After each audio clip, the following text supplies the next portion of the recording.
महाराष्ट्र की राजनीति में बयानबाजी तेज हो गई है। मुख्यमंत्री देवेंद्र फडणवीस के राहुल गांधी पर दिए गए बयान ने अब तूल पकड़ लिया है। एक कार्यक्रम के दौरान फडणवीस ने कांग्रेस नेता राहुल गांधी पर निशाना साधते हुए कहा था कि राहुल गांधी जनता के लिए नहीं बल्कि अपने अस्तित्व के लिए राजनीति कर रहे हैं और अपनी असफलताओं को छिपाने के लिए माहौल बना रहे हैं। अब इस बयान पर कांग्रेस के पूर्व प्रदेश अध्यक्ष नाना पटोले ने कड़ा विरोध जताया है। नाना पटोले ने कहा कि राहुल गांधी की हार जनता की वजह से नहीं बल्कि चुनाव आयोग की गलत नीतियों के कारण होती है।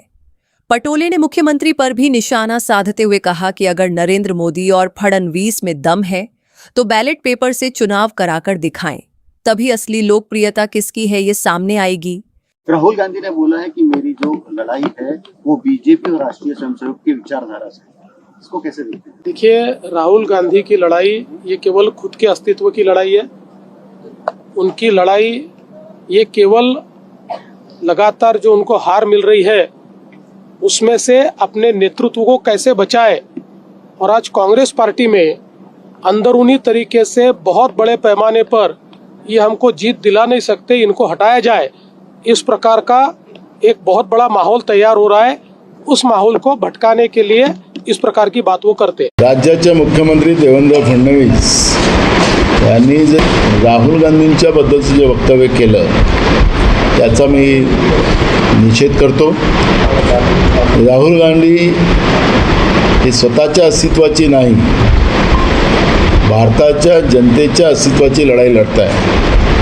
या देशाचं संविधान वाचलं पाहिजे, देशामध्ये संविधानिक व्यवस्थेच्या आधारावर काम झालं पाहिजे। ही लढाई राहुल गांधीजी लढत असताना ते त्यांच्या स्वतःच्या व्यक्तिगत अस्तित्वाची लढाई लढते आहे, अशा पद्धतीची भूमिका त्यांनी आज मांडलेली आहे। त्याच्यात सांगितले की त्यांच्या नेतृत्वात काँग्रेसचा पराजय होत आहे। खरं तर काँग्रेसचा पराजय हे राहुल गांधीच्या नेतृत्वामुळे नाही, राहुल गांधींच्या बरोबर महाराष्ट्रातली देशातली सगळी जनता त्यांच्या बरोबर आहे। पण निवडणूक आयोगाच्या भरोशावर हे जे की भाजपची निवडणूक जिंकते आहे, जनतेचे मतं चोरून बेईमानीने निवडून येणारी जी भाजप, राज्यामध्ये आज देवेंद्र फडणवीस जे मुख्यमंत्री आहेत ते बेईमानीनं निवडणूक आयोगाच्या बेईमानीमुळे ते मुख्यमंत्री झालेले आहेत। त्यांच्यामध्ये दम असेल, त्यांचे नेते नरेंद्र मोदीमध्ये दम असेल तर देशामध्ये बायलेटवर निवडणुका घेऊन दाखवाव्या, म्हणजे राहुल गांधीच्या नेतृत्वात देशाची जनता त्यांच्याबरोबर आहे की नरेंद्र मोदी बरोबर आहे हे त्यांना दिसेल। पण बेईमानीने निवडून येणाऱ्या लोकांनी राहुल गांधीसारख्या प्रामाणिक देशासाठी लढणाऱ्या व्यक्तीच्याबद्दलचं या पद्धतीचे आरोप करणं हे धांदंद खोटं आहे।